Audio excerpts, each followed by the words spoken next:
On va s'interroger maintenant sur effectivement à la fois la politique étrangère, refonder, transformer peut-être, oui ou non.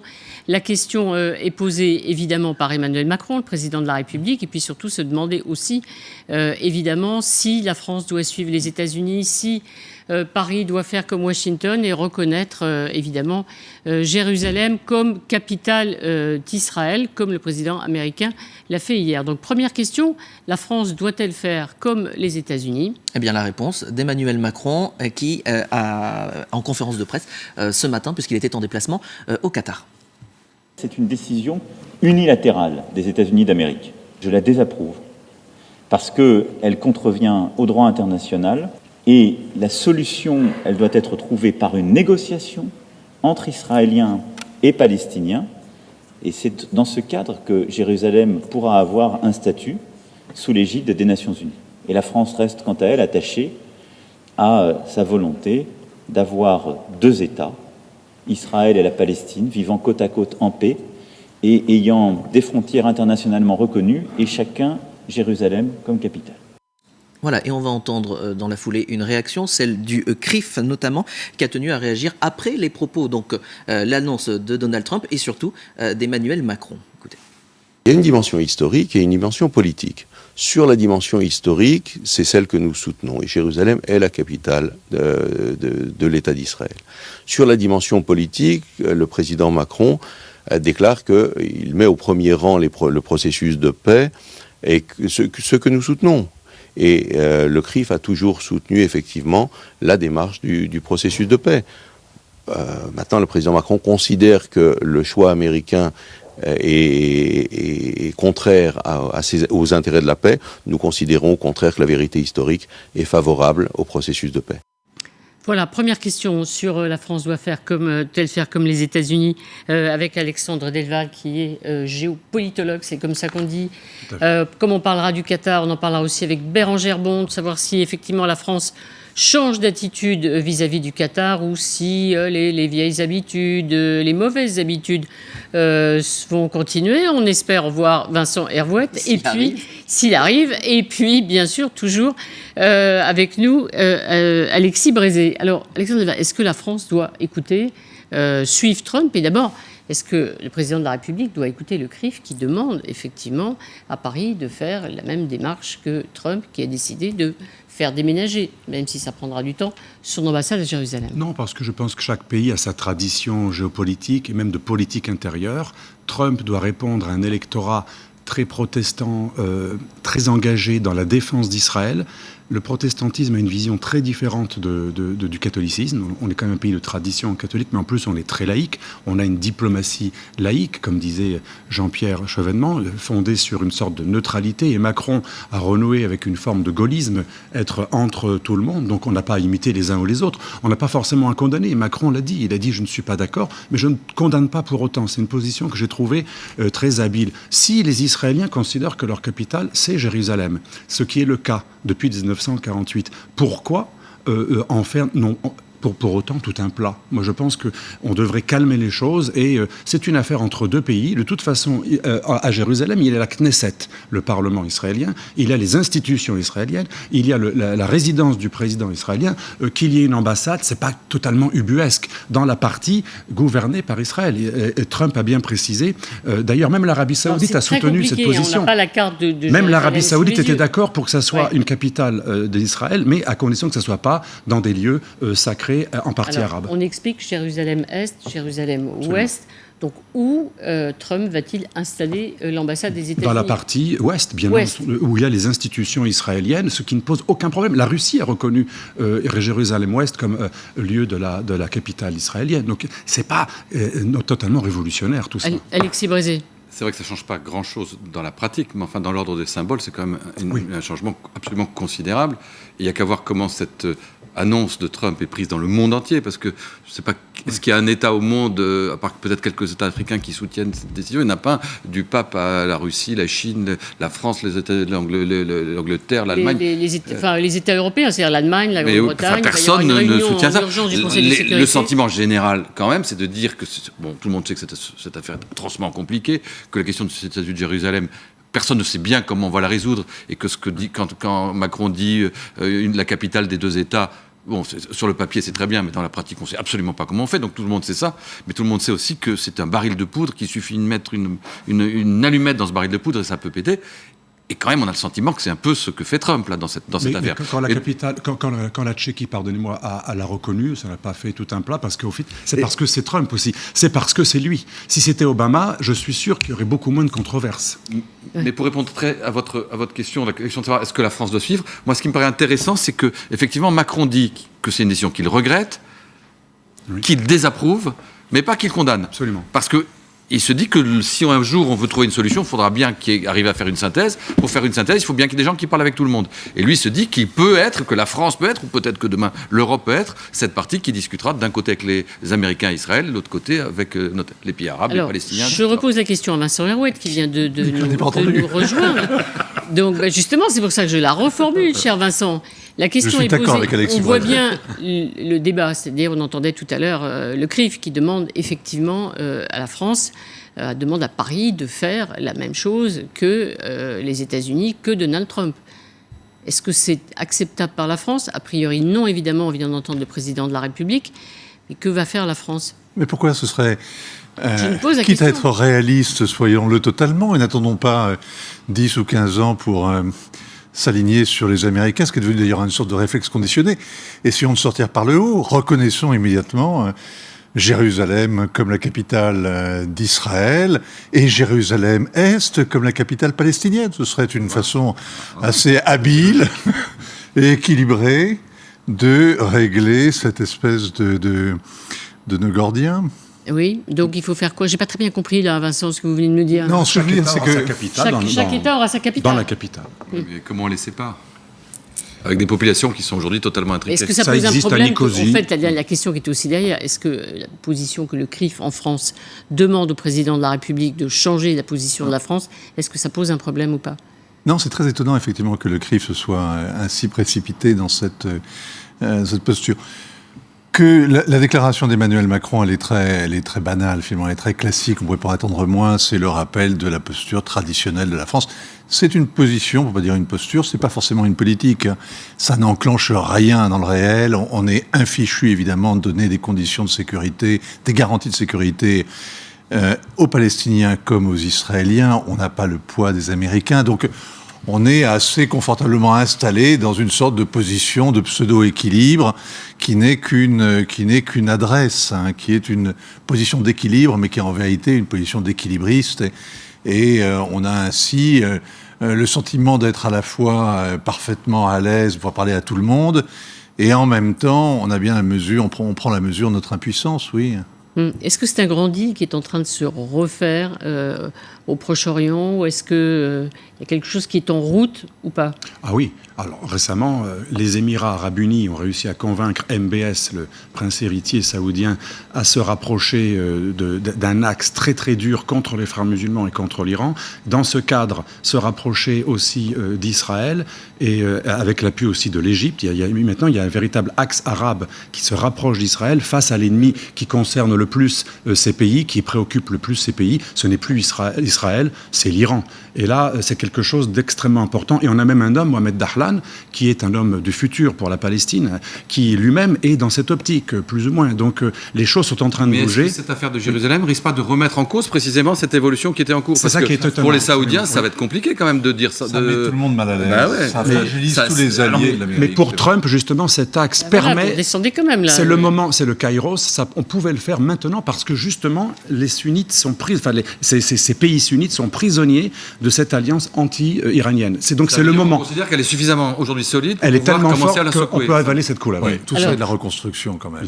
Alors, ça tout résonne comme on rêve là. Alors on verra. Il y a une ligne rouge pour les Saoudiens qui est effectivement l'angoisse d'être dominé, écrasé par la pesanteur de la Perse, de l'Iran, de l'ennemi éternel. Alors, on prend les choses dans l'ordre. Réaction en France, pression du CRIF sur le président de la République. On va écouter la réaction d'un philosophe qui sera l'invité ce week-end d'Audrey Crespo-Mara. Mais avant sa diffusion, petit extrait, puisqu'Audrey l'a bien sûr interrogé sur la décision de Donald Trump. Écoutez Alain Finkielkraut. La décision de Donald Trump me paraît catastrophique parce qu'elle risque d'embraser la région, parce qu'elle risque d'empêcher les négociations entre les Palestiniens et les Israéliens, d'empêcher leur reprise. Elles sont déjà au point mort. Les Américains auraient dû procéder tout autrement. D'un autre côté, Netanyahou ne propose rien aux Palestiniens. Il les pousse au désespoir, il les pousse à l'extrémisme. Et c'est à mes yeux très regrettable. Voilà, extrémistes, et puis on peut tendre justement à la réaction, parce que ce soir, effectivement, du côté palestinien, on peut dire qu'il se passe des choses dans la journée, avant une grande journée de protestation qui est annoncée. Ouais, vous allez entendre le chef du Hamas qui justement a appelé à manifester ce vendredi qu'il a proclamé jour de rage contre la décision de Donald Trump. Faisons du 8 décembre une journée de colère, le début d'un large mouvement vers l'intifada, que nous appellerons libération de Jérusalem et libération de la Cisjordanie. Voilà, c'est une inquiétude qui est quand même justifiée, Alexandre Delvague. Tout ça, c'est de la posture, c'est de la gesticulation. Et au fond, les Palestiniens sont tellement épuisés, laminés, enfin, oui, d'un autre côté, quand on voit la médiatisation de cet homme, qui est un des premiers, enfin, son mouvement est un des premiers mouvements djihadistes qui a inauguré une technique qui venait au départ du Hezbollah et des chiites, le commando suicide, où on se fait sauter dans des crèches, des écoles. C'est quand même pas non plus une référence qui mériterait d'être si médiatisée. D'ailleurs, c'est la posture terroriste du Hamas qui a donné des arguments, d'ailleurs, aux côtés d'en face, au camp dur israélien. Donc, je pense qu'on devrait calmer les choses et médiatiser cette histoire qui n'est pas si importante que ça, donne justement du grain à moudre à Erdogan également, qui a soutenu le Hamas, qui l'a accueilli à Istanbul, etc. Oui, ça veut dire quand même...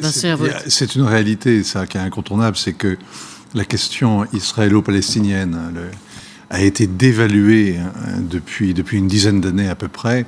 C'est même fascinant de voir à quel point c'est devenu un conflit périphérique, subalterne, qui est enragé et sanglant et qui n'a plus de sens.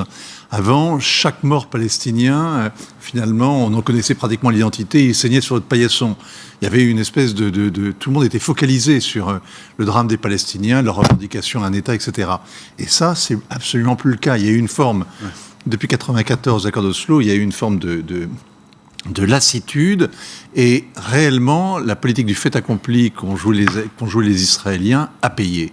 Et aujourd'hui, l'incapacité à trouver, à faire émerger un nouveau leadership dans le camp palestinien et à avoir une perspective donne à un homme comme Haniyeh, qui a un crédit quand même très limité. Écoutez, franchement, un jour de rage. Mais on va voir. Le jour de la prière devient un jour de rage dans la bouche d'un islamiste en plus. Bon, on va voir ce que ça va être, le jour de rage. Je ne pense pas que ce sera le Nakba. Ce ne sera pas de nouveau le Nakba. Responsables politiques. C'est vrai que les Palestiniens sont extraordinairement affaiblis, très mal en point, mais c'est peut-être pas justement le moment de donner un argument plus extrémiste d'entre eux pour repartir en guerre. Je ne suis pas absolument sûr que ce soit le meilleur moyen. On a quand même le sentiment que Trump, qui a beaucoup de mal à agir dans son propre pays, même si sur les impôts, ça commence un peu à bouger, parce que aux États-Unis, il y a le Congrès, c'est difficile d'agir. Et se sent beaucoup plus libre sur la scène internationale, et donc du coup jette un jour l'accord climat, un jour la position, cette affaire du statut de Jérusalem, un jour l'accord de libre-échange, et qu'il est d'autant plus actif à l'international qu'il est limité et contraint sur le plan national. Alors, on va parler, on verra ce qui se passe demain et comment, effectivement, on va parler de la politique française et on va parler de cette politique peut-être redessinée, transformée par Emmanuel Macron, le voyage en Afrique, voyage en Algérie, un peu éclipsé par les deuils français, et notamment la disparition de Johnny, et puis cette visite au Qatar avec cette précision du président de la République concernant un dossier important, celui du terrorisme. Oui, visite éclair d'Emmanuel Macron au Qatar. Alors certes, les deux pays ont signé des gros contrats, plusieurs milliards d'euros, notamment en vente de Rafale, mais effectivement sur la table aussi le dossier de la lutte contre le terrorisme. Écoutez Emmanuel Macron. J'ai pas le sentiment aujourd'hui qu'il y ait de la complaisance. Les contrats qui sont signés aujourd'hui sont des contrats qui doivent à la qualité des entreprises françaises, au grand travail qui a été fait par les ministres, mais qui vont permettre de la création d'emplois et un véritable travail de grandes entreprises françaises. Ce ne sont pas des contrats affairistes, ce ne sont pas des contrats qui vont permettre à tel ou tel homme d'affaires de tirer profit d'une situation. Alors, on va parler de ce terroriste. D'abord, Emmanuel Macron est reparti, effectivement, du Qatar avec des contrats. J'allais dire, Bérangère Bond, comme d'habitude. C'est-à-dire, on a le sentiment sur ce point-là, en tout cas, que rien n'a changé. Commande d'Airbus, vente de Rafale, promesse de vente. Ça fait au total combien ? 11 milliards, c'est ça ? J'ai les chiffres en tête. 11 milliards, effectivement. C'est même une des plus Rien ne change dans les relations entre le Qatar et la France. C'est même une des plus grosses commandes, voire la plus grosse de ces dernières années, à la fois sous Hollande, Donc sous Sarkozy. rien ne change. Il y a Question posée. Manifestement, ce qui change, c'est le positionnement quand même du président français dans cette région, là où on a beaucoup dit, à juste titre d'ailleurs, que Nicolas Sarkozy avait beaucoup misé sur le Qatar précisément, que François Hollande avait sans doute un peu rééquilibré les choses en allant voir du côté de l'Arabie Saoudite. Ce qui est quand même un peu savoureux, faut le souligner, c'est d'entendre, de se souvenir d'Emmanuel Macron dans l'entre-deux tours de la présidentielle, étant quand même assez clair et dénonçant la complaisance de ses prédécesseurs, en particulier Nicolas Sarkozy vis-à-vis du Qatar et des frères musulmans. Et c'est vrai que là, le discours change. Il reparle de complaisance, mais pour démentir toute complaisance précisément de sa part dans la signature de ces contrats. Bon, c'est assez savoureux, que je ne sais pas si savoureux est le mot, mais et qui viennent en signant ces contrats évoquer le terrorisme, prendre date, puisqu'il l'annonce et que Paris accueillera au mois d'avril un sommet international sur le financement du terrorisme. Il y a quand même une position sur la diplomatie macronienne du en même temps, hein, honnêtement, on y est toujours, est quand même intéressante. C'est un peu tôt, je trouve, pour comprendre exactement vers où il va. Il va partout, Emmanuel Macron. Oui. Il parle à tout le monde. Alors, sur le Qatar, on change ou on ne change pas ? Je crois qu'il fait justement du en même temps, parce que ce qu'on ne dit pas, c'est qu'il est très proche aussi des Émirats et il souscrit à cette idée que les Émirats sont un bon élément, parce que vous savez que les Émirats investissent beaucoup plus que le Qatar en France, mais à la différence du Qatar, ce ne sont pas les financiers et ceux qui appuient les terroristes, ni au Mali, ni en Somalie, ni ailleurs, comme le Qatar, mais ils n'appuient même pas les frères musulmans. Les Émirats sont un élément neutre, c'est-à-dire que c'est un État du Golfe pétrolier, avec qui on peut avoir des compromissions, mais qui n'est pas un ennemi ni civilisationnel, ni stratégique, à la différence du Qatar, qui est un allié économique, et moi je le soutiens dans mes livres, un ennemi civilisationnel et stratégique, puisque quand on va se battre au Mali, on a des djihadistes qui sont sponsorisés par cet État ami. Et quand on va en Syrie, vous savez que le Qatar, l'ancien Premier ministre qatari vient de le dire, 137 milliards ont été donnés à des groupes terroristes en Syrie et ailleurs, dans le cadre d'une déstabilisation de la Syrie qui était avant même les persécutions. Ça a commencé avant même le printemps arabe, cette stratégie. Et c'est l'ancien Premier ministre du Qatar qui le déplore et qui vient de déballer tout. C'est assez impressionnant ce que vient de dire M. Jassem El-Thani. Oui, Vincent Hervouet, sur cette assurance qu'a apparemment Emmanuel Macron, qu'au fond, on va faire la liste, notamment des associations qui soutiennent le terrorisme, et qu'une fois qu'on sera mis d'accord, on luttera et il n'y aura plus de financement du terrorisme. On peut le croire, c'est aussi facile que ça, ce qu'on vient d'entendre ou pas ? En tout cas, là, il y a une véritable rupture. C'est qu'avant, effectivement, on vendait à ces pays tout ce qu'on pouvait réussir à leur fourguer. Et d'ailleurs, c'est toujours le cas. Je trouve que ce contrat de 11 milliards 100, c'est pas rien. Et c'est assez habile, assez opportuniste, mais assez habile de la part du président français de se précipiter au Qatar, et au moment où les Qataris ont envie de casser leur tirelire pour sortir du blocus, de la solitude dans laquelle ils sont. De l'isolement. Donc on profite de la faiblesse du Qatar pour lui vendre de l'armement, pour lui vendre tout ce qu'on peut, mais en même temps, et ça c'est la première fois, on met le doigt sur le problème, on l'exprime, on les invite même à Paris pour venir à cette conférence sur le financement du terrorisme, alors que c'est vraiment inviter Al Capone à un débat sur l'éthique dans les affaires et franchement.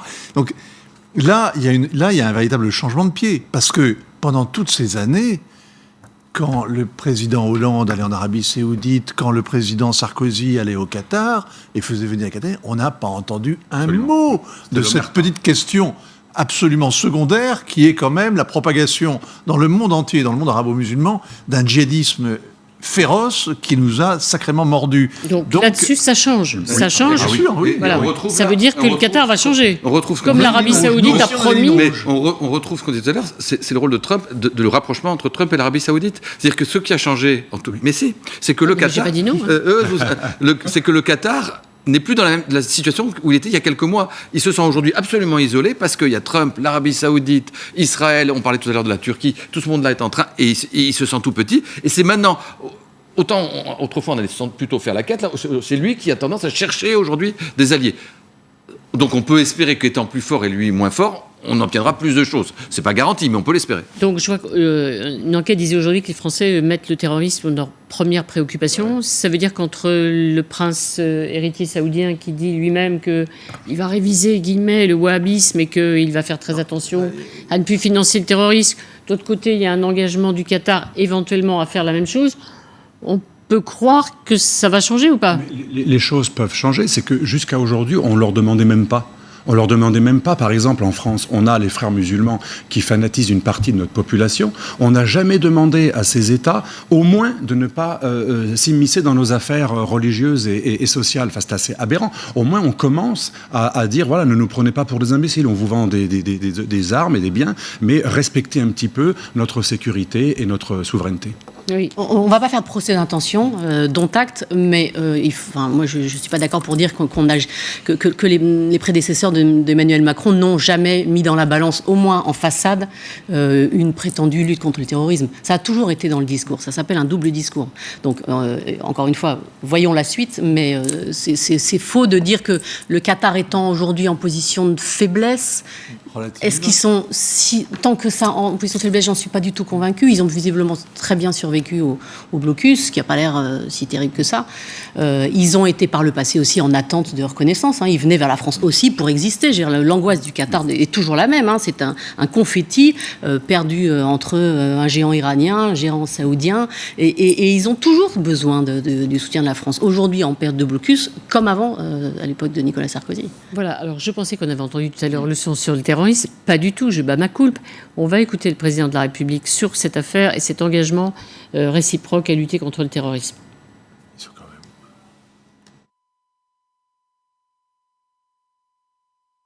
Moi, je n'accuse personne, mais je veux qu'on ait une méthode professionnelle et simple. Nous faisons donc pays par pays des listes de structures que nous pensons liées au terrorisme. Nous les partageons avec nos partenaires et nous demandons des engagements très clairs de non-financement et nous nous donnons les moyens de le vérifier ensemble. Ce n'est pas plus compliqué. Et je le fais aussi pour toutes les structures en France dont j'ai la connaissance et qui pourraient être liées à ces activités. Donc moi, je ne crois pas en la matière aux grandes déclarations diplomatiques. Pardon pour les diplomates. Je crois à l'action déterminée, précise et méticuleuse. Parce que les terroristes ne font pas des grandes déclarations. Voilà, ce fameux son sur le terrorisme, et voilà la liste et les engagements auxquels croit Emmanuel Macron. Il a raison. La grande difficulté dans cette histoire, c'est que l'État qatari a toujours répondu, sans doute globalement à juste titre, que ce n'est pas en tant qu'État qui soutenait le terrorisme. Et donc, ils auront toujours beau jeu de dire, mais c'est pas nous, c'est les investisseurs privés. Et l'affaire est réglée. Et donc, cette question-là a été posée comme ça, et il y a toujours eu cette même réponse. Donc, est-ce que cette fois-ci, il en sera différemment ? D'accord, je veux bien le croire, mais je veux dire, honnêtement, la défense et l'explication... Il y a eu des tas de débats, parce que Alexandre faisait allusion au financement ou à l'aide apportée à des associations en France.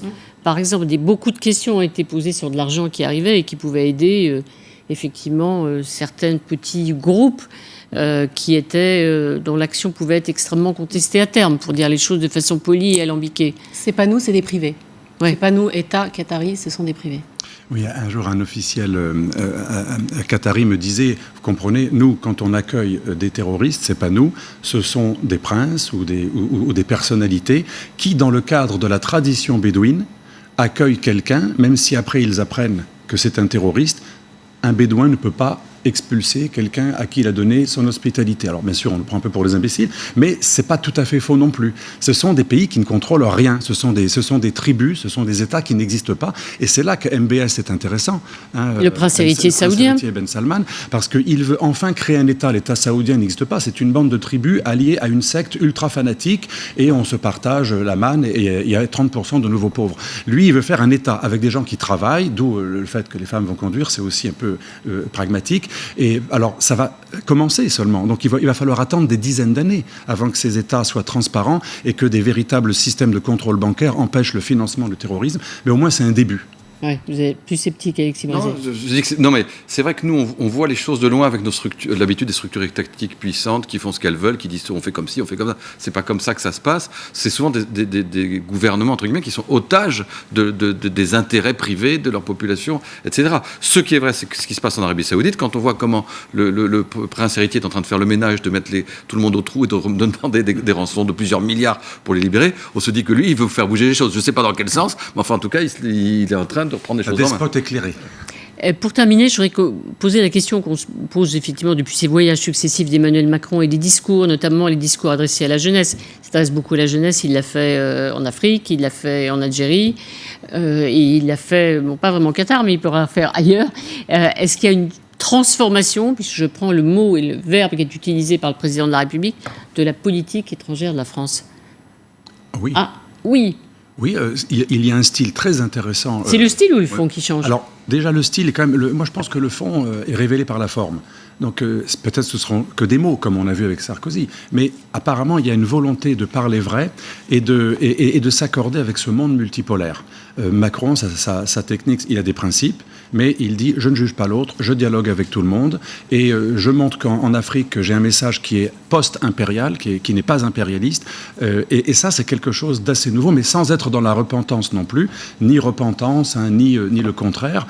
Et c'est quelque chose de nouveau. Et en Afrique, c'est adressé à des entrepreneurs, à la société civile. On veut rompre aussi avec toute une politique de complaisance avec des roitelets locaux. Tout cela est tout à fait nouveau. Et enfin, au Moyen-Orient, l'alliance avec les Émirats, c'est fondamental. Les Émirats arabes unis, aujourd'hui, sont à la tête d'une croisade contre l'islam politique. Et ça, c'est une bonne nouvelle qu'on soit aujourd'hui très proche de cet État. Vincent, ça change ? C'est vrai que c'est une bonne chose d'être allié avec Ben Zayed, mais il y a des limites à cette dialectique, à ce mouvement intéressant et à cet affichage, cette adresse de mettre sa jeunesse en avant en disant je ne suis pas comptable de la colonisation et de la décolonisation. Ce qu'il a dit à la fois en Afrique et en Algérie. Oui, mais bon, si vous voulez, vous pouvez dire ça à Ouagadougou, il n'y a pas de problème, parce qu'en Haute-Volta, la colonisation et la décolonisation n'ont pas laissé de souvenir particulièrement amer. C'est une histoire très particulière. En Algérie, vous aurez beaucoup plus de mal, puisque depuis 70 ans... Il l'a quand même dit. Oui, il l'a dit, mais vous aurez beaucoup de... Oui, mais si vous voulez... Quand le président s'adresse à la faculté de Ouaga, à un auditoire de 800 étudiants, c'est pas les 70 000 c'est pas les 70 000 étudiants de Haute-Volta, c'est pas et pas tout le Sahel, et le Sahel n'est pas toute l'Afrique. Donc c'est pas toute la jeunesse, c'est un tout petit bout d'une jeunesse assez sélectionnée. Et son discours est audible, et il réussit d'ailleurs très bien ce mouvement. Il les désarme en leur parlant d'égal à égal. C'est très artificiel, mais ça marche. Il le fait avec beaucoup d'élégance et beaucoup d'adresse. En Algérie, c'est tout à fait différent, parce que la légitimité du régime, elle repose sur la victimisation et les souvenirs de la guerre de libération. Et donc, c'est pas en vous disant « Ah ben moi je suis président, mais c'était avant, c'est une histoire passée, 93% des Algériens n'ont pas connu autre chose que l'indépendance », ça marchera pas. Il y a en tout cas déjà une évolution de sa part. Oui. Quand il y va la première fois, il dit la colonisation est un crime contre l'humanité. On a vu là, il y reva, un jeune... Non, mais attends. Là, il y reva. Un jeune lui parle de colonisation. Il dit, mais qu'est-ce que tu m'embrouilles, t'as 26 ans, tu n'as pas vécu cette époque-là. C'est quand même un changement. Non, je ne dis pas que ça aura des conséquences pratiques, mais n'empêche qu'entre le Macron pendant la campagne et le Macron d'aujourd'hui, il y a évidemment une différence de discours. Et Bérangère, transformation de la politique étrangère de la France, au-delà du style, il y a du fond quand même. Style, il est évident. Pardon, mais moi, j'allais revenir juste d'un mot quand même sur le style aussi. Parce que, bien sûr. Je suis assez frappée par à la fois l'habileté et puis je trouve assez intéressant ce positionnement et ce dialogue vis-à-vis de la jeunesse algérienne. On peut dire que c'est de la démagogie, on peut dire qu'il balaye à bon compte le passé de la France. N'empêche que cette jeunesse algérienne, elle avait l'air d'être très réceptive à tout ça. Quand vous écoutez les échanges, c'est pas juste un discours, c'est que les échanges qui ont été captés par les différents reporters sont assez intéressants de ce point de vue-là. Il n'y a pas beaucoup de chefs d'État étrangers qui viennent leur dire ça à la jeunesse algérienne. Donc ça, pour le coup, sur la forme, mais même sur le fond, je trouve ça assez intéressant. Ils sont contents d'avoir un chef d'étranger qui parle, un chef d'État qui parle déjà. Par ailleurs. Ça les change. Et un chef d'État jeune aussi, d'entendre un chef d'État jeune, c'est un peu ce qu'on voit un peu en Afrique, comme évidemment en Algérie, de voir un président qui peut être jeune et qui parle. Oui, mais là, on n'a pas le même rapport avec l'âge. Quand vous êtes en Afrique, vous respectez l'âge, la vieillesse, heureusement pour nous. Mais oui. le fait est que les chefs d'État, le syndicat des sexagénaires, septuagénaires et octogénaires, qui sont à la tête des États africains, regardent ça avec un sentiment mélangé, c'est le moins qu'on puisse dire. Parce que qu'ils se mettent du côté de la jeunesse et qu'ils les plotent en disant « je suis des vôtres », ça ne plaît pas forcément à ces potentats en place. Voilà, merci beaucoup, merci à tous. L'info continue dans un instant, c'est Hélène Lecomte. On parlait tout à l'heure évidemment de la cérémonie hommage à Jean d'Ormesson que vous pourrez suivre en direct sur LCI demain matin dans La République LCI. Tout de suite donc, Hélène Lecomte, merci.